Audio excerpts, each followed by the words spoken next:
If you're starting the new year and you open up your laptop, your phone, or whatever, you probably see videos recommended to you or even articles recommended to you that include the word habit. Now, that's not a coincidence. When we begin every single new year, and just not to alarm you, but we're already in March, which is like the end of the first quarter of 2024. 2 months ago was your little celebration. That's not a coincidence that you see those articles about habit. It's because we all want to be new people in the new year. This is your year, as you say. You want to adopt new routines. You want to eat healthier. You want to focus on your career. Or maybe you want to drop bad habits from the past that kind of like lurked into your daily routine without even you noticing to begin with. Now, if you're like 90% of the crowd, myself included, you probably heard or picked up a book called Atomic Habits by James Clear. Now, the main takeaway that I hear about is a quote, which is, "We don't rise to the levels of our goals, we fall to the levels of our system." Now, what does that mean? It means that, let's just say you want to lose 10 pounds. You do whatever you can, you lose that 10 pounds, and you check off the box in your checklist. Now what? Are you going to continue doing those habits? If not, was that goal really sustainable?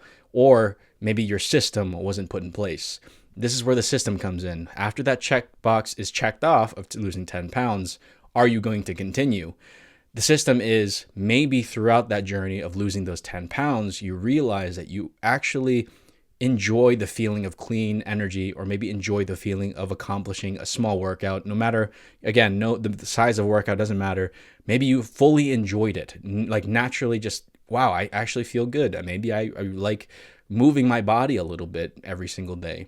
That is the true reward, and that can be built into your system because, as you know, we kind of gravitate towards things that we enjoy, we gravitate towards things that we actually like, and then we continue them even beyond a checkbox in a checklist. So that is a system. You enjoy working out, you finally enjoy maybe taking walks outside, and that it's not restricted to losing just 10 pounds. Maybe if you keep it consistent, this feeling good emotion, you'll probably lose even more. So just a little example of what exactly that quote means. Now, that is the one thing that I hear about in Atomic from people that talk about this book, but we kind of overlook a lot of more important details in terms of actually starting a habit, right? We always like to fantasize and think about and daydream about our chiseled body and like, wow, I'm just doing like meditation for 20 minutes a day, all these good things for ourselves. But we kind of forget to just start to begin with, right? We realize that it's March already, and then we haven't done our little 10-minute meditation or our daily walks anymore.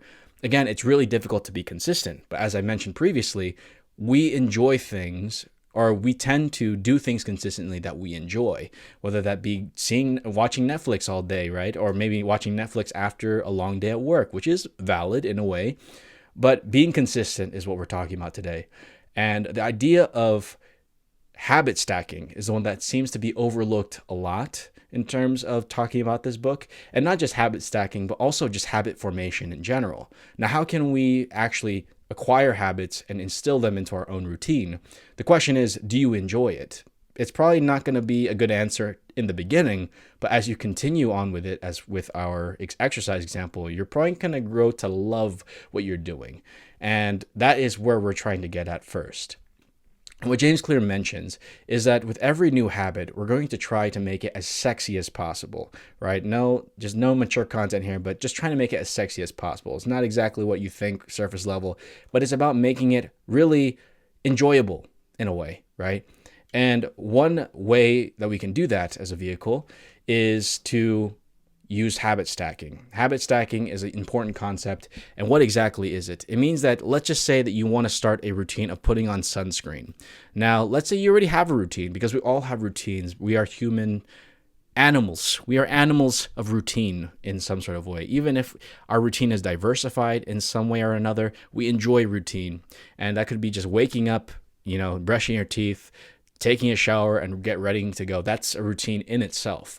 Now, let's just say you want to start putting on sunscreen because you realize that you're getting little sunspots or you're getting little wrinkles because you're not being consistent with that. Now, we're going to take that new habit and kind of fit it in to a current routine that we currently have. So that is what habit stacking is. You have a current habit stack and you're trying to stack one on top of the other, not to overwhelm yourself, but let's say you wake up, you brush your teeth, you go shower, you do your skincare routine, and then you put the sunscreen right next to where you kind of get ready as you're about to head out the door. So you're constantly reminded that you need to put on sunscreen. That is what habit stacking is. And in a way, it is sexy because you are seeing it every single day, and it's not that big of a hassle to just look at it and pick it up and put it on your face or put it all over your body, whatever you want to do with sunscreen. But what we're trying to say is that we're trying to make habits as consistent as possible. And it cannot be consistent unless you make it as sexy as possible, as easy as possible. Let's just use easy, because sexy is like, I feel like you're thinking of something different. Try to make it as easy as possible for yourself. That's why they say if you want to be consistent at the gym, you put out your gym clothes the night before and blah, blah, blah, because it's easy rather than waking up every day like it's an accident with no plan, and you have to pick out your outfit. And then you have to reach in the cupboard for the sunscreen. Oh my gosh. But if you do that consistently, then it's going to be a hassle, and you're probably not going to be adopting these good habits that you want to for yourself. So instead of doing that, make it easy for yourself.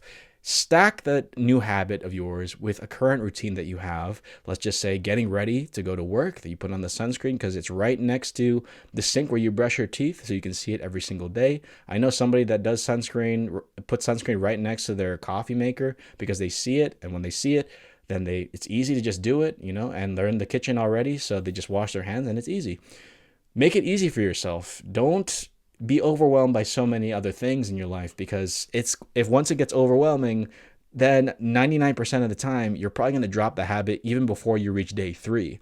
So don't be like most of the people nowadays. And if you're listening to this, I'm rooting for you. You got this.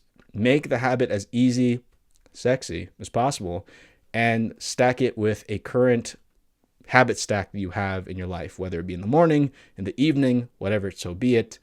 And that is a way to make it consistent. And that's how you can develop a system instead of relying so hard on these goals that you set for yourself. All right.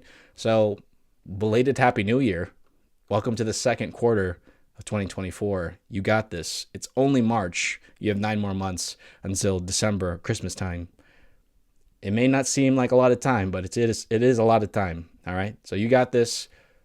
I believe in you. Have a great week.